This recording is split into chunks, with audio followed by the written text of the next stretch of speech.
Welcome to my channel, The Binge Eating Therapist.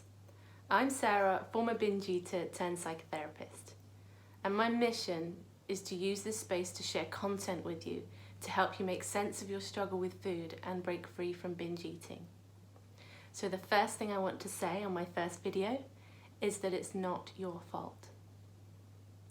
That may sound like empty words to you. You might be thinking, oh, she's just saying that to make me feel better. But I hope by the end of this video that I can convince you of the truth of that. And as they say, the truth will set you free. Well, the first step to freedom, perhaps. And binge eating is such an isolating experience. It's something that you'll be doing on your own, hiding yourself away. Perhaps you've avoided social occasions or removed yourself from contact with people to be on your own to binge.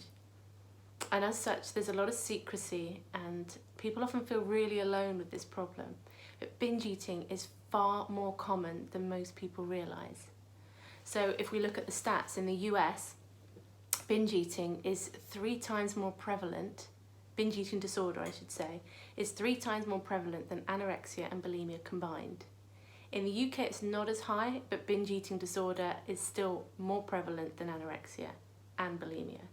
Yet, when someone mentions an eating disorder, what do you tend to think of? Usually it's one of those two.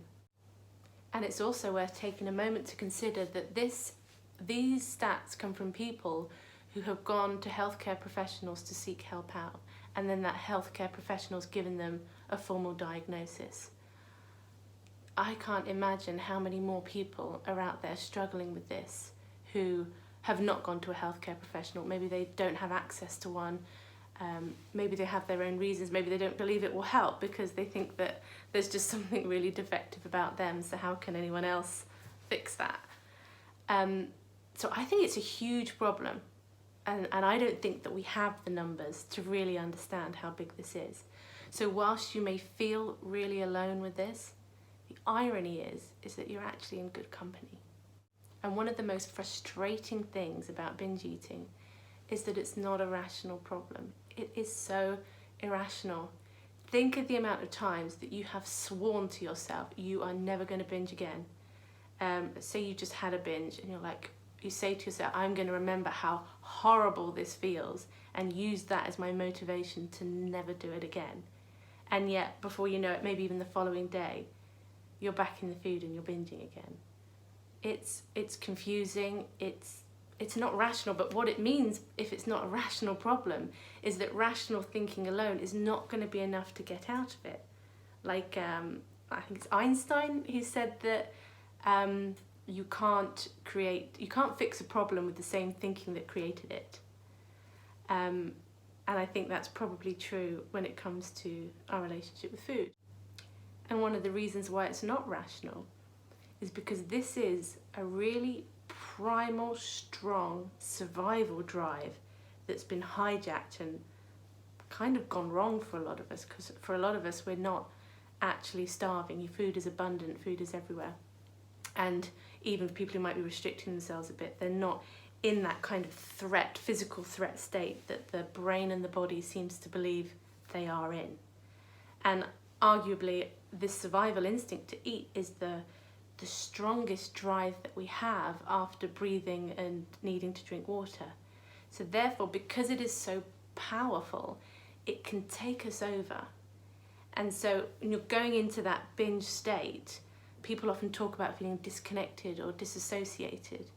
And it's because your rational part of the brain at the front, your prefrontal cortex, just gets knocked out by this primal drive that takes over. It's like you're going into the binge and at some point your prefrontal cortex says to you, see you later buddy, you're on your own, I'm out of here. And you are overwhelmed and taken over.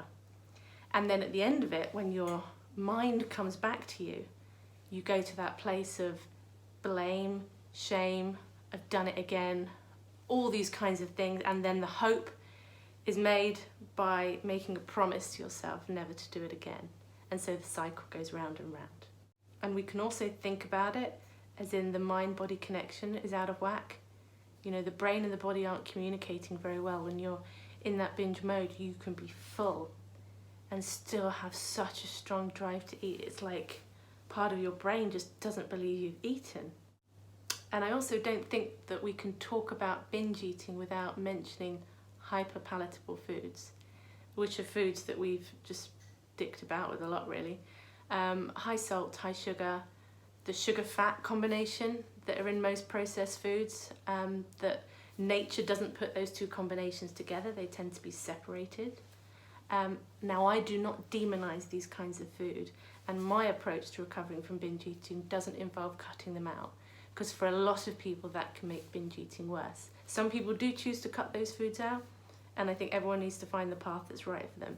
But I think for a lot of people, that belief that they should be sugar-free, paleo, keto, whatever it might be, can exacerbate the problem. And I'll probably talk more about that in a future video. So I do think hyper-palatable foods have got a lot to answer for. My sense is that binge eating has gone up a lot over the last couple of decades, and that's probably going to be due to changes in our food and our environment that has allowed this problem to flourish. But I don't think it's solely responsible for the problem of binge eating.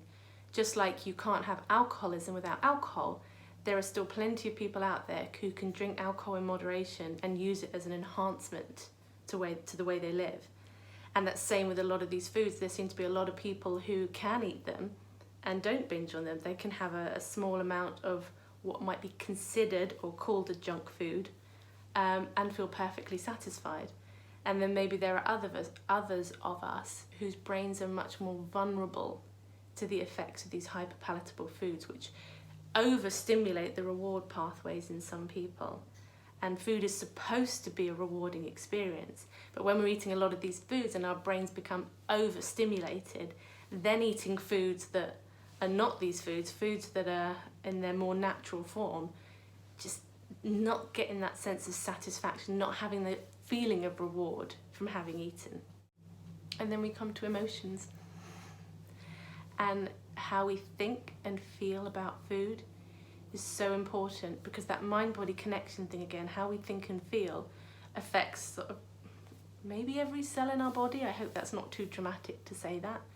Which is why even thinking about restricting can cause a reaction in the brain and the body that thinks that starvation is imminent or happening. A little bit like you could think about having a big job interview tomorrow, and just thinking about it could make you feel nervous. You might feel it in your body. So I think it's the same thing with restriction. So you've just binged, and then you're telling yourself, right, tomorrow I'm only going to eat soup and salads.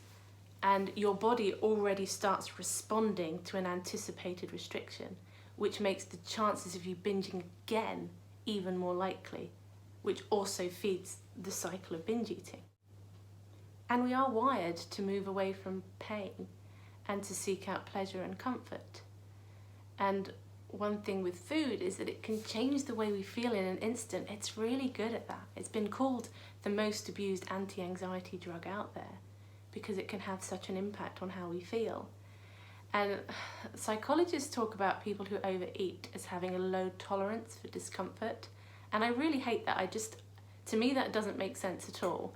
It seems to suggest that people who are overeating cannot handle their emotions in the healthy way that everybody else is. I think this is part of the human condition. There's a French philosopher called Blaise Pascal who said, all of humanity's problems stem from man's inability to sit quietly in a room alone. We always are seeking distraction from whatever's going on in the moment, because most of the time the moment might be considered pretty mundane, whatever's going on now. So if you're traveling or you're standing in a queue, what do most of us do? We get our phones out. We're watching TV, we're on the internet, we're drinking, we're exercising, whether it's over-exercising or not. Sometimes we use exercise as a way of managing our emotions. And I think that's all that's happened with people that struggle with food. Food has been the thing for them that they found works at managing their emotions. So that adds another layer. And it's one of the reasons why binge eating, this problem, it's so complex. You're caught in this web, and it's not your fault. You're here and you're stuck. But what it does mean is it can be really confusing to know where to find help for binge eating. If you go to a psychotherapist, they're going to want to do all the work with your emotional side, and like if you just become this really amazing self-actualized person who's sorted out all their baggage, then you won't want to binge eat anymore. No, there's physiological stuff going on. And the same as you might go to a nutritional therapist and they might help you out with all the physiology and like how to eat well for your body and how to make sure you're getting enough fuel and how to make food decisions. But there's so much of our relationship with food that does go back to childhood. And so much of our relationship with food and the way we make decisions that's unconscious. And so psychotherapy deals with the unconscious and a lot more of the emotional realm, and then nutritional therapy, they deal with emotions as well, but they're also looking at how to nourish yourself. So I feel like these two sides, these two arenas where people go for help for binge eating are not working for most people, because most people need both. But I don't think that to recover from binge eating requires years in psychotherapy. You know, I'm a psychotherapist who didn't find psychotherapy that helpful for me. I didn't recover from binge eating until after I stopped therapy. But therapy was really helpful for me to really understand myself better, so that I could observe myself, and I just had a lot more insight and awareness that I could then start to take action and do the things that I needed to do to get out.